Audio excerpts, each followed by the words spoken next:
Welcome to Documentary First, an inside look at a documentary filmmaker's journey. I'm your host, Josh Lindsay from the Movie Proposal Podcast. And with us is our documentary filmmaker, Christian Taylor. Hey there, Josh. Hi, Christian Taylor. How are you? Good. Glad to be back. Back from Montana. Back from Montana. Is that where they...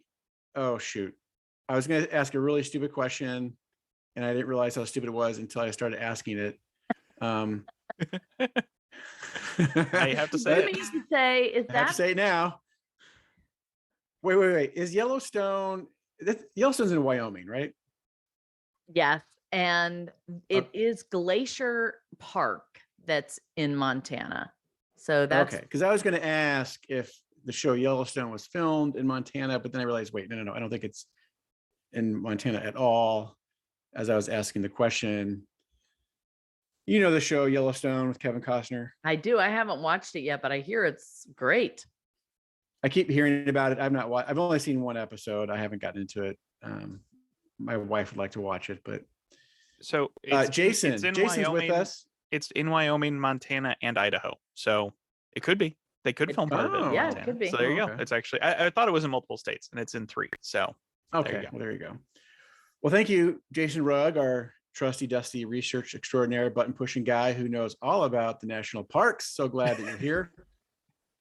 Glad to be here. I love hearing Good, your good. full title. Thank you, Josh. Nice to have you both here as we speak. We're having a giant snowstorm, so it's a great day to do a podcast because it's super quiet all around the house. Yeah, my kids were extraordinarily disappointed to find out that they did not have a school or a snow day today. They had a school day today. Every school district around them canceled school except for ours. But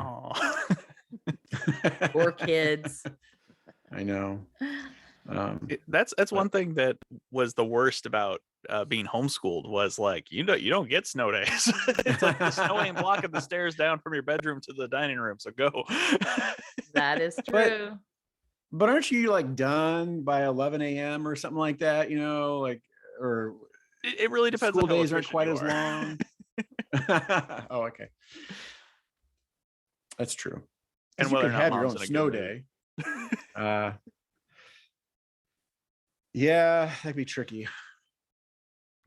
Well, Christian, you said glad to be back. You just got back from Montana for the film festival. Why don't you tell us about that? Yeah. So I was in Polson, Montana. Montana, for those of you who don't know, is the Big Sky state, and it does have a very big sky and a beautiful mountain range called the Mission Mountains, close by where I was. I was at the Flathead Lake International Cinema Fest, run by David and Jessica King. It is a sweet little festival in a tiny little sleepy town. And usually, I mean, there is a beautiful, beautiful lake there, that lake that is ginormous. It's a very big lake. And in the summertime, it's a huge tourist destination.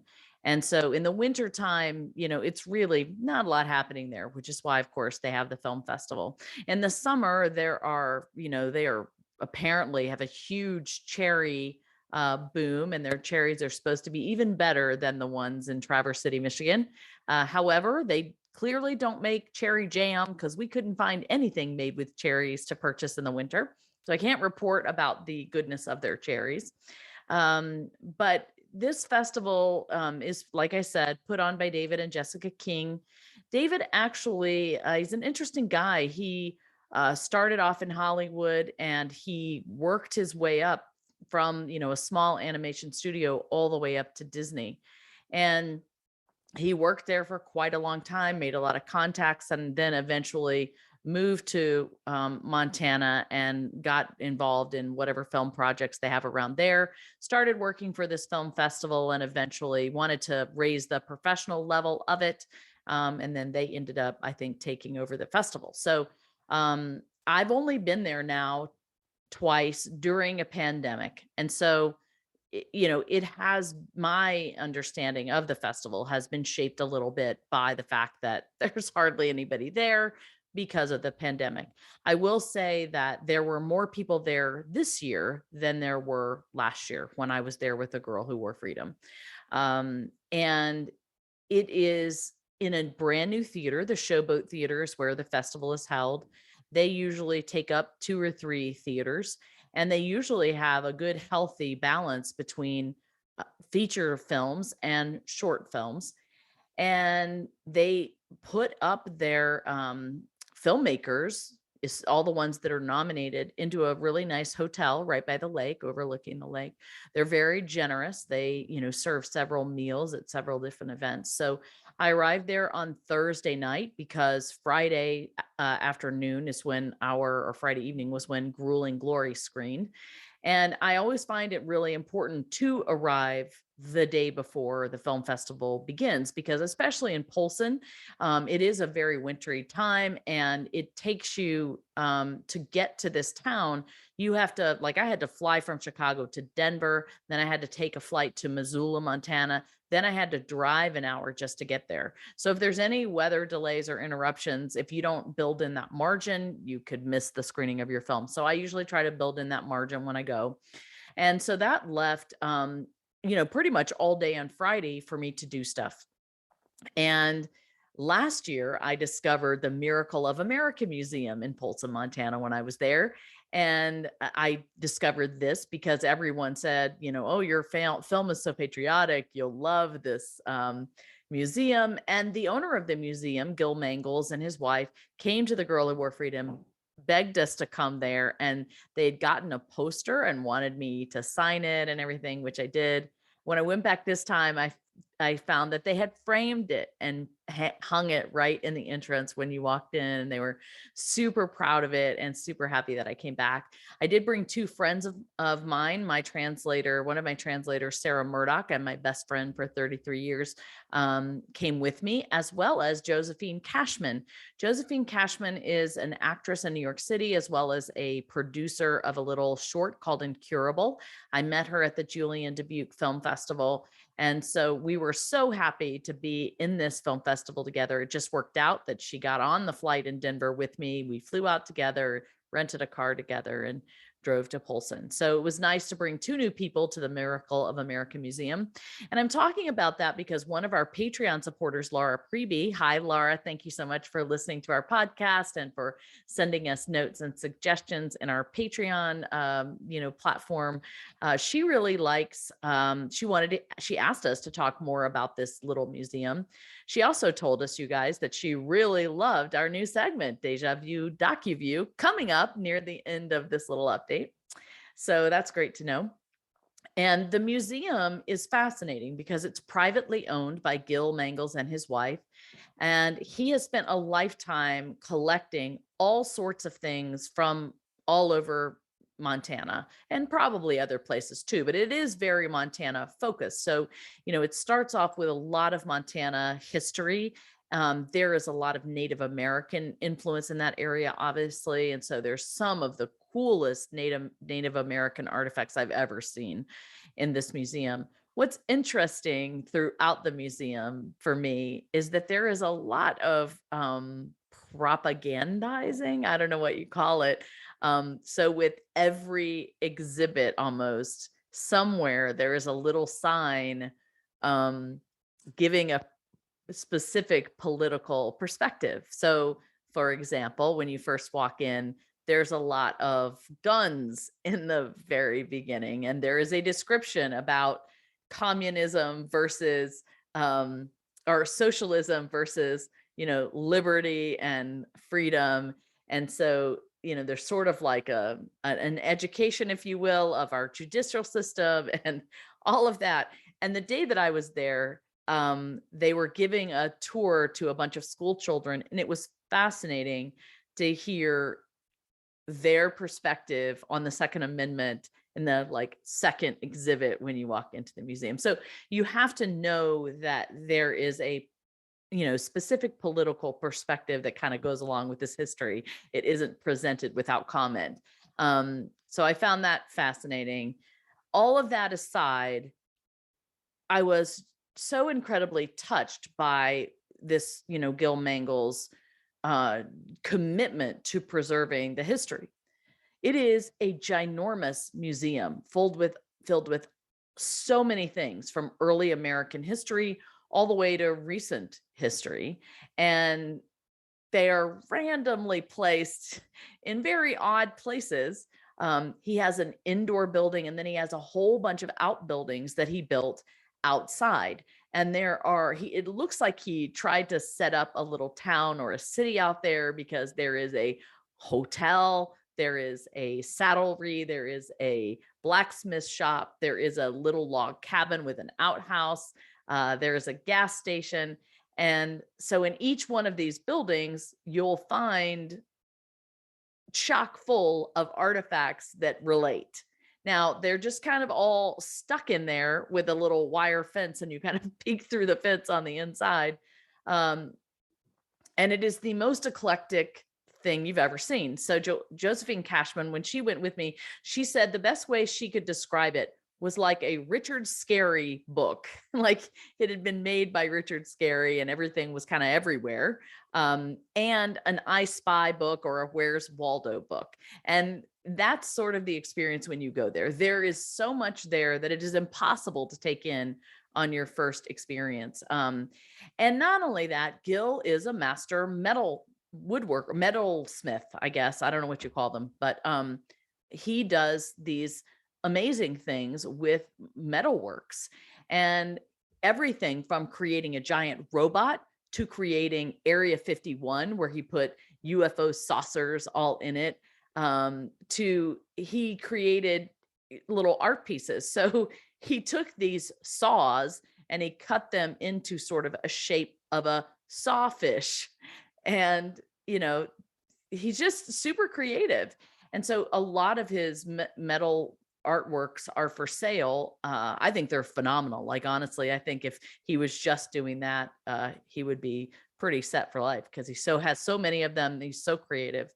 And one of the most fascinating little exhibits for me was the beauty shop. So the beauty shop is an actual beauty shop. He also has a barbershop, and you look inside, and there are things in there that I've never possibly imagined. Like, they look like torture torture tools. One of them has this big, like, a cap, and down from it, it has these metal strings with these curlers attached to them. And so, he even had a doll that had her hair all attached to these things, looking there with this beautiful, relaxed smile on her face. But all I could think was, this looks like utter complete torture, and like they're going to suck your brain out. So there was stuff like that's what most men think about when they see women go through what they go through to, for hair, makeup, and whatever they do, right? It's true. It really isn't that different when you think about it, because we do use rollers in our hair or hot irons in our hair, and it's really no different than the ones I was looking inside this beauty shop. It's just that now they're a little bit more look a little bit more sexy and safe, and not necessarily so torturous. One of the things that I thought was really funny was there was a box. It was a long wooden box that they had a doll in. And apparently there was some famous actress that they said loved to be in this, I don't know, health box. I don't know what it was. The only thing I can, think that it must have been is some sort of sauna thing, maybe, where it was your own individual sauna. I don't know. But for most of the time, these are torture. This could be a documentary right there. I'm telling you. Torture, right. You could take one item in Gil's ginormous museum and do a documentary on that one story. And, I think that Gil would be a phenomenal subject to do a documentary on, actually, just because, he spent a lifetime collecting all these things or making all these things, and every single one of them has a story. He also has a whole schoolhouse on his property, an old one-room schoolhouse with instructions taped to the wall from 1817 is one set of instructions for teachers. And the other one was from 1925, I think, instructions for teachers that said things like, a teacher's skirt could not be 2 inches above her ankles or else she would be fired, or a male teacher could have one night off of the week to court, things like if men were found in a barber shop, they were fired. There was just this long list of things. It was like they also had to sign out before they were to go out of town. Like they couldn't just leave. And they had to have 5 years worth of teaching and respecting all of these rules to get a raise of 25 cents per month. So, it's those sort of things that when you go in there and you see this schoolhouse and you read this history, it does put things into perspective for you that you've never thought about before. So there you go. There's a little bit about the Miracle of America Museum. That's pretty cool. How'd your film do? Great question. So after we went to the museum, we went back to the theater, and they had an opening night reception for us where we met other filmmakers and people in the community. That's one thing I like about this film festival a lot. Whereas Sundance is majority focused on filmmakers and actors and everything flock there to meet each other. Here in this little town, it's kind of the one exciting thing that comes into town. So you have a lot of people in the community that want to meet the filmmakers and see the film. So we interacted with a bunch of the community people at that, and then went to the screening. Now, what I found interesting about the screening this year is David and Jessica said they really only had a tiny handful of features that were submitted and only 2 that were good enough to get into the festival. And, I didn't think those were such strong contenders either. They also didn't have a ton of shorts either. So their perception of things was, in 2021, when I was in that film festival, there was a lot of great content. But if you think about it, in 2020, most of the projects were probably in post-production and ready to be submitted. But then in 2020, filming was incredibly difficult.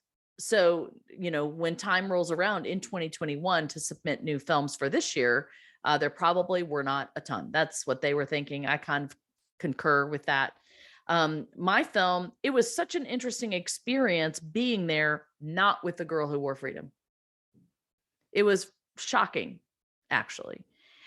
I didn't really think about that part of it because I don't know why I didn't, but I really didn't. So much so that when I went there, I didn't have cards made for Grueling Glory, postcards to tell people. Usually you make a postcard and you put on there when your screenings are and you hand them out to people you meet. I didn't do that. I didn't even have business cards with me.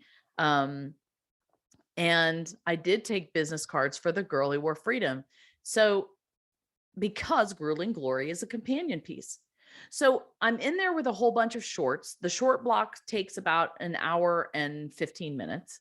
And the shorts that I was in there with were super strong, for this category. And I really felt like when I saw that first block of shorts, I knew right away, even though we were nominated for the best documentary short, we were not going to win. So that was a weird feeling for me because typically I'm like, oh yeah, we got this. But our little short is really a companion piece to The Girl Who Wore Freedom. And on its own, it was sort of taken out of context. So when they called me up for the Q&A, first of all, nobody had questions, which I thought was interesting because usually at the end of The Girl Who Wore Freedom, I'm peppered with tons and tons of questions. So there were not a lot of questions. And when I went to talk about Grueling Glory, I couldn't talk about it without explaining The Girl Who Wore Freedom. And so I ended up spending a lot of time talking about that film and how this was born out of that film. And so it was just a very strange experience. People liked it, but they weren't talking about it. They weren't coming up to me afterwards, asking me a bunch of different questions. I think it's because as I look now in the bigger picture of things, and we didn't win the best doc short. The person that won that, it was a little documentary called Mission Mountain, and it was very well done. And it was about a first generation rancher that kind of took over the ranch from her parents and began employing new techniques to raise her cattle. And even I would have voted for that documentary over our own. So I think it was a good experience for me to realize on its own, Grueling Glory it's not really making a statement. It's a companion piece. So it's one person's point of view from one event from this bigger story, The Girl Who Wore Freedom. And so it's more of a thoughtful, contemplative, oh, that's nice kind of reaction that people had at the end of that thing. So then the next day we spent time watching other shorts, most of them documentaries, but I did see one I wanted to mention that was a narrative, and it was called Feeling Through. And I was really stunned by it. I had no idea, I knew nothing about this little short before going in there. And it was about this African-American kid who kind of seemed random and lost in a town, wandering around, asking people if he could come by or could he sleep there. And in the meantime of walking the streets, he met this guy who was standing at a street corner, clearly blind. And when he got there, there was a sign being held up by this guy. Can you touch me if you can help me cross the street? And so this young man touched him, helped him cross the street. And the sign said he was deaf and mute.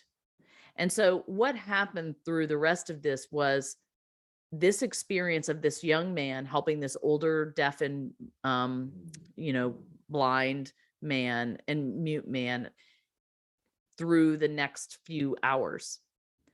And you see the effect this has on both of those people as they kind of, the one younger one helps him and the older one depends on him. And at the end, I learned that this was a film that was produced by Marlee Matlin and by the Helen Keller Foundation. And I did walk away from that film being profoundly affected, thinking about what a person's life might be like if they have to rely on the hearing, seeing public. And this guy would write on his he had a pad of paper that he would take around, and he would write on it messages that he had for everybody else. So at one point he wrote a message, how long till the bus comes? And the young guy had to figure out, how in the world do I tell him how long it is till the bus comes? And he took his hand and began tapping into his hand. And so instantly they formed this way of communicating, because then the next time he wanted to communicate, instead of writing on his pad, the man wrote the letters in the guy's hand. So it was just very poignant. You got to understand what the point of view would be like of someone that is, deaf and blind and mute. And I walked away changed and shaken by that. So I saw that film. You saw Feeling Through? I did. Where'd you see it? I don't. The more you're talking, the more I'm thinking, boy, this sounds familiar. Why do I know this? And then it occurred to me, I think it was on social media. I think it was in a feed, and I came across it and thought this sounds interesting. And I just watched it one day. But yeah, I thought it was fantastic. I don't want to spoil it for people. You'll have to tell me after we end recording. I forgot how it ended. I have a good feeling that I remember after watching it and watching this boy have his struggles, but then obviously meet this other guy with struggles of his own, and then just what he learned from that. So I can't remember what happened at the end. So when we're done, when we say goodbye, remind me. Well, I hope that people are able to find this on social media. Maybe you can find it on the Helen Keller Foundation website, but it was very worthy of an award, and it did win Best Narrative Short. And the interesting thing that I learned about Mission Mountain, and I guess now it probably is the same for Feeling Through, festival directors, if they're short on content, they will kind of scour Film Freeway or other festivals in order to find good material to, ask them to submit. And I know this because I was sitting next to Amy, the main character in Mission Mountain. And I said, how did you end up in this festival? And she goes, oh, well, the directors reached out and asked us to submit.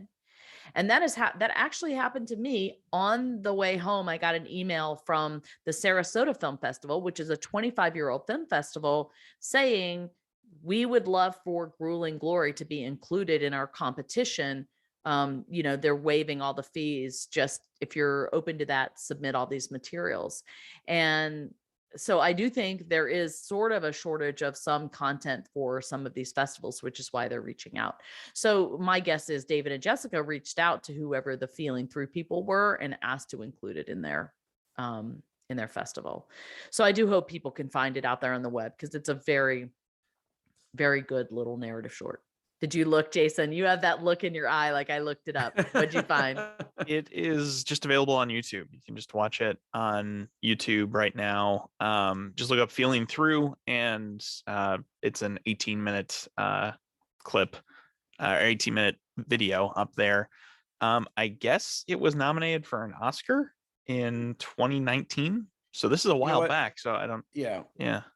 I think that's why I knew about it. And that brings up another thing. Typically the rules for a film festival are you can't qualify if your film can be found freely on the internet somewhere, or if it has distribution or whatever. But film festival directors do make exceptions if they need good content for their audiences, and clearly this is one. Yeah, it was nominated for Best Live Action Short Film in 2021. But I guess it was made in 2019 and wasn't necessarily released until 2021. So yeah, definitely worth the 18 minutes for sure. And I was glad to have watched that. So this film festival was just a very different experience than anything that ever happened with The Girl Who Wore Freedom. I was thankful for it. It was kind of humbling, actually.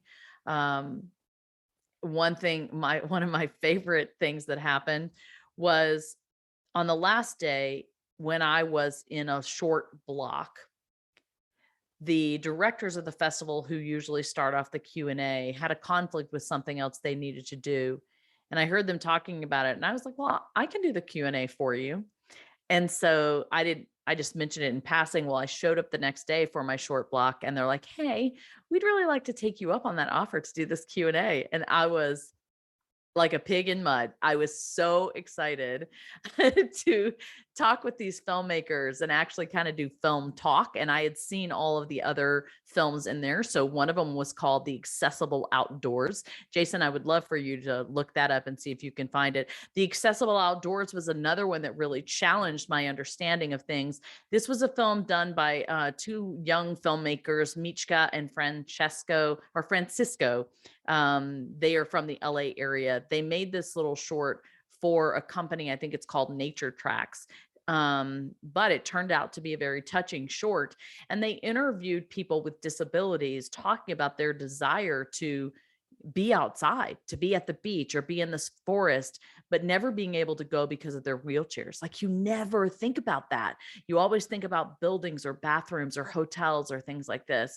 But this company, Nature Tracks, created this device where people in wheelchairs are able to roll up into this. It almost looks like a tank track, and they can roll their wheelchair on there, and then those devices will take them through rough terrain. And seeing how they navigated that world was heartbreaking and fascinating. So the Accessible Outdoors also was nominated for the best doc short.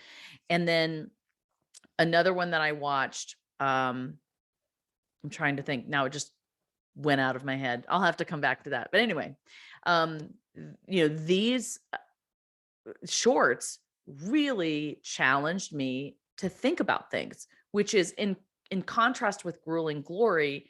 I didn't walk away. So I felt like, we were in this category with these kind of deep films that talked about issues such as, struggles that disabled people have, or, the new unique ways that people are doing ranching these days to make our society better. I was like, those are much meatier than kind of our little short. So yeah, that was my experience. Awesome. Well, what's happening with The Girl Who Wore Freedom? So while I was there, I'd gotten an email actually from the National Infantry Museum. And I was thrilled because they just reached out to me on their own.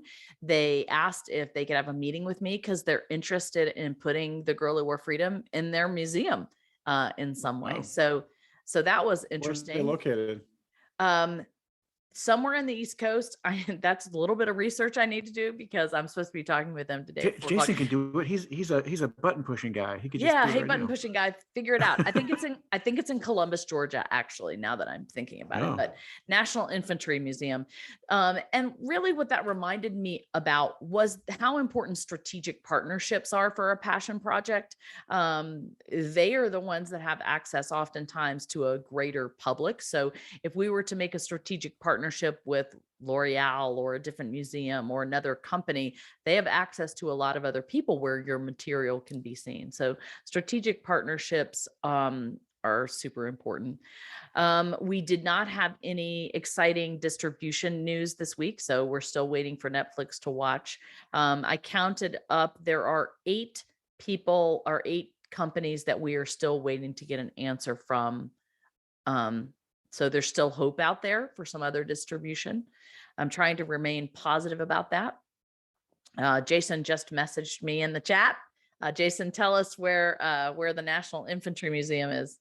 It's in Columbus, Georgia. You were right. I was right. Yay. Ding, ding, ding, ding, ding, ding, ding.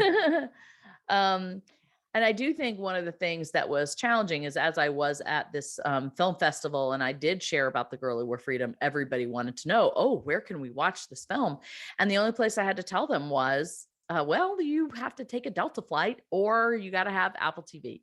And that was hard because most people don't have Apple TV and aren't going to take a Delta flight just to see our film. So I'm, really trying to figure out what to do about all of that. How long is your contract or agreement with distribution? Yeah, so we signed the distribution deal in September 2020 with our company, and it's a 5-year contract. So at the end of 5 years, you can re-up or go somewhere else. But then the question is your documentary still relevant? So we know ours will be relevant because it's an evergreen film, as we say in the industry. There's always going to be a D-Day and there's always going to be other military events where the film can be shown. People are still alive. There'll still be veterans around for, a few more years anyway. So, but, there's a buzz around your film during the film festival and in the first year of its release, and it feels kind of fresh. But after that, it is a little bit harder, I think, to find a distribution deal, particularly if we have already approached all of, these different companies and they turn us down. As far as I understand, we don't get a second chance. So that being said, as I look at popular properties, they jump around from every platform.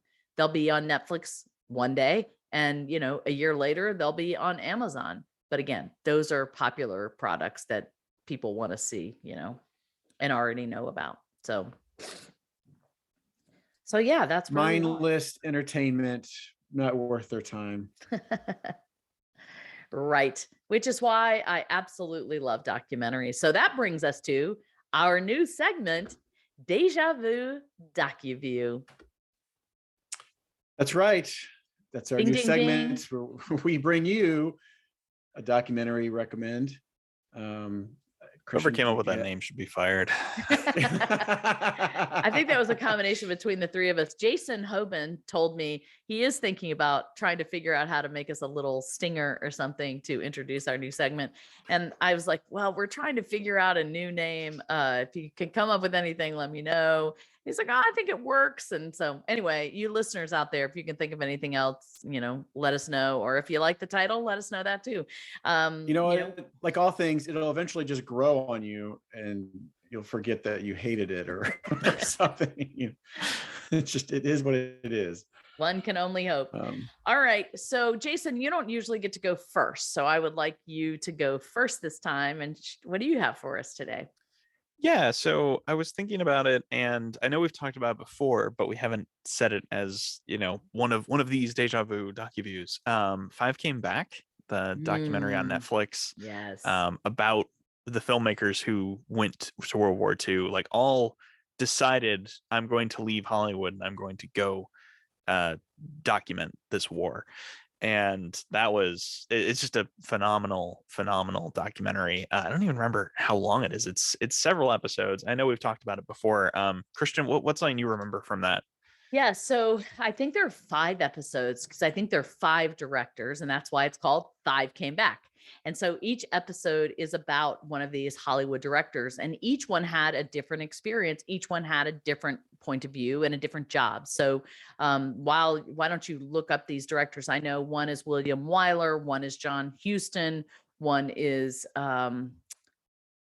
Capra, Robert Capra, and then Frank Capra. Frank Capra, and I'm missing 2 others. So William Wyler, Frank Capra, George Stevens, John Ford, and John Huston. Yes. And Frank Capra actually was his son, and he was a photographer on D-Day. Frank Capra, he ended up making little short films about the war, a lot of times educating the GIs for why they fight or what they need to do. So there were educational videos. There were also promotional videos like that would go before a movie or whatever, or a newsreel. He would do a lot of those things, but mostly training videos and stuff like that. And then William Wyler, I think that he was the one filming, you'll have to correct me if I'm wrong, Jason, but Battle of Midway. I think he might have been there really filming that battle. And this footage you see in the Battle of Midway, which isn't it's a fictionalized version of the Battle of Midway. Some of the real footage in there was William Wyler's. The most fascinating thing that I know about William Wyler is that he was up in a B-17, I think, and went deaf while he was up there. And then he was no longer able to produce films. And he went back to Hollywood, kind of felt like he was done. But then at some point, he made the film, which we've talked about before, which is The Best Years of Our Lives. And it was a powerful film about 3 guys from the war coming home and what their experience was like. Just had a profound impact on me. So yeah, I absolutely agree with you. It's a profound documentary series. I highly recommend it for sure. Good call. Christian, All do you right. have something? Huh? Were you going to say something?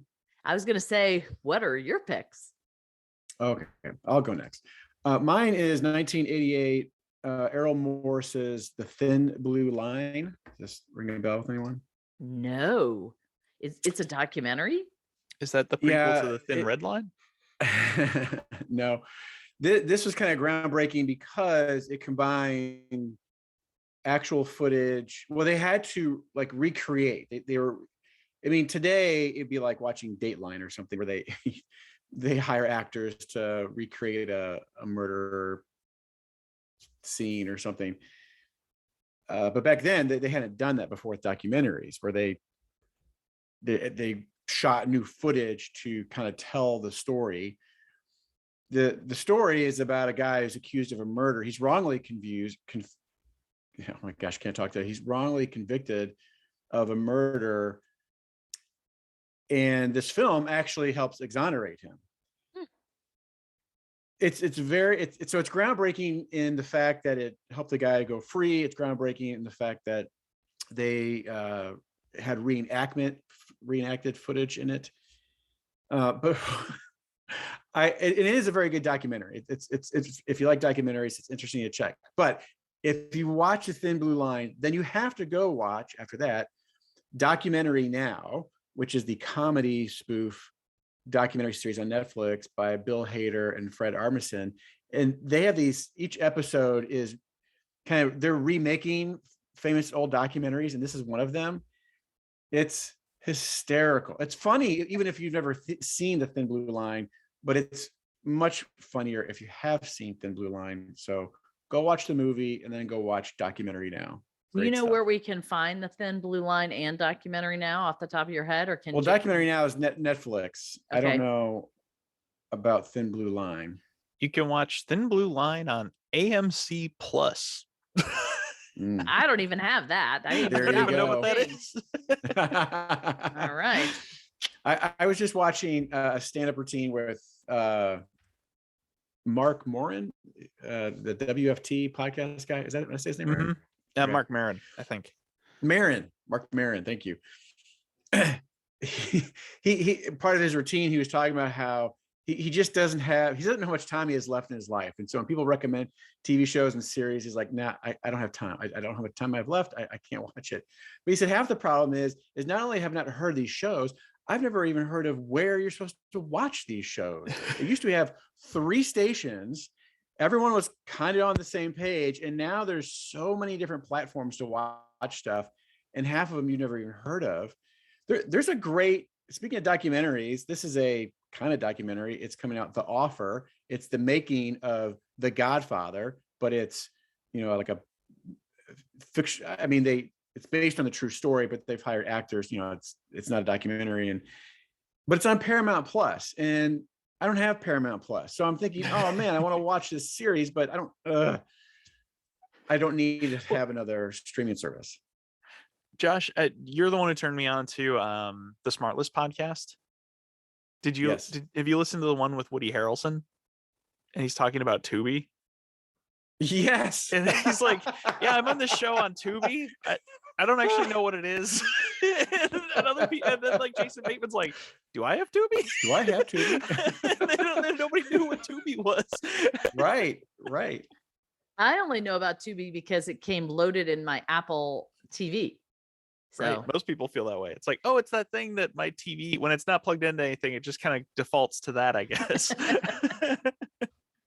oh man, Yep. that's a lot of good stuff there. So thank you, Josh, for educating us on several different things today. And one I wanted to throw out there, nobody's ever heard of, I'm sure. However, I do think that it is currently on Amazon, maybe, or Hulu. The one that I saw coming home on the plane was precious, and it's called Pandas. That's it. Just Pandas. And it's a 46-minute short. Most shorts are, I thought 30 minutes or less, but this is a 46-minute film. And my guess is it was made for a zoo, because this documentary was really fascinating, because I came to it thinking it was just a regular documentary, not associated with a zoo or anything like that. And I thought, wow, the way that they've made this is seriously interesting, because it's narrated by Kristen Bell, and most of the documentary is completely narration. You don't have any talking heads. You don't really hear a lot from the interviewees, of course, because they're pandas, but there are people that work with pandas, and you would think they would sit down and you would talk to them, but mostly it's beautiful footage of China. And there's even some in North Carolina, or Maine, actually. And there's footage of course, these adorable pandas. And it's all about how the Chinese people in this one particular area are trying to save the pandas. And it's this, little enclave where they've raised 200 different pandas, but they're trying to figure out how to introduce them into the wild. And so they find out there is a black bear expert, I think in Maine, who has been doing that. So the Chinese that own this little reserve go and talk with this American guy returning the black bears. Yes, Jason, I can tell you're looking up something. So I found it. It was made for IMAX. It's an Uh-huh. IMAX original film. Wow. I didn't know that was even possible. They shot these pandas on IMAX. Wow. Yeah, so it was stunning. I mean, it's stunning vistas and stunning, adorable little pandas, just phenomenal shots. And the music was what I found so interesting. So the music is, they have all sorts of, 70s, 80s music, along with some original score music. They pair it so well with what's going on with the pandas. So and I'm not going to give away kind of what the ending is at all, but does it tell you where you can watch it? Is it Amazon or Hulu? Wait, there's a story and there's like a resolution, like a climax, and there's okay. Yeah. It is on Hulu. Yeah, it's on Hulu. Yeah. So yeah, it's a real story. And now, so that's, go ahead. You said there's music from the 80s. Yeah. Did they have ABBA Pandas? I don't know. ABBA may be in there. I would love to see the soundtrack. Google and see if you can find the music on there, because it was really interesting. The other thing that I found curious, it's sort of as I was watching it and I realized it was a short, it made me think back to all the shorts that I had just seen in this film festival, because as most people know, there isn't a lot of things that can be done with shorts. Nobody really wants to watch a 9-minute movie or a 3-minute movie. There's not a lot of ways to watch those. Although what I find fascinating at film festivals, the majority of people enjoy seeing the shorts because they're not committed to a whole hour and a half or so. Right. They can pick and choose where they want to go and see these tiny little bite-sized shorts because they only usually have 2 or 3 days. And so they don't want their whole time taken up by features. But yet at the end of the day, there's not a lot of things to do with shorts. When I was talking to all these other short directors and I asked them, what are you going to do with these? They're like, oh, I don't know. It'll probably live on my website. And I would say, well, is this sort of a proof of concept for a feature you want to do? Most often the answer was no. The Accessible Outdoors said they had been hired to make this for for a website for clients. And then the Mission Mountain movie, the main subject in that, Amy, she said, I think these guys just needed, to show that they are good filmmakers and can make quality films and have something for IMDb and for their resume. So that people do that a lot. And people also make shorts who are in film school or just out of film school to continue kind of learning. That's a good point you bring up, in terms of making something that is not necessarily going to live forever. A film can, but if people aren't watching it, then, but that's a reality. You're going to make stuff and then people might see it for a year or two and then never see it again. I got hired to shoot some footage for a pro-life organization 25 years ago. And it was pretty interesting stuff, but I do think back, back then people got to watch some of the footage, but I'm sure no one has watched any of that for the last 20 years or ever will again, especially now because it's on VHS and nobody wants to watch that. But that was just that it had its moment, its season, it served its purpose, and then it's over. Yeah. Well, another group of filmmakers that I spoke to, they did a little short called Your Friend Ranger Doug. And I would love for you to look that up, Jason, and see if it can be viewed right now. But their situation was they were in a class in California and they were given a budget with which to do a little short film. And they got to pick their subject, and they ended up picking climate change. And they were going to look at sort of Glacier Park and, the differences that have happened over the years. And they ended up interviewing one of the rangers who happens to be 96 now, I think. And hearing his story and seeing him as a person was much more compelling, a much more compelling through line. So it ended up being a marriage between focusing on climate change, but more, interestingly enough, it was Doug who had seen the climate change, but also a whole bunch of other things in the park and the change in the park itself. So, every situation, when I talk to someone who's done a short, is different. The difference between shorts and features, shorts don't really make any money. There's nowhere you're going to sell a short and make a ton of money. So either they live online somewhere or they're just in your resume or in your reel or something like that. So yeah, it's an interesting thing. And most features probably don't make any money either. Independent features, clearly that's even non-independent, the studios make, it might be different today, but they have okay, here's our tent poles, and these are going to cover all of our expenses. And then here's these, 80% of our other films, fingers crossed that they'll make their money back, knowing they're probably going to lose money, but that's all right. they're giving it a shot and they're going to make money from their superhero film or whatever. Yeah, they're basically, with all those other smaller projects or whatever, they're throwing spaghetti to the wall and seeing what sticks. And that's kind of what I understand distributors do as well.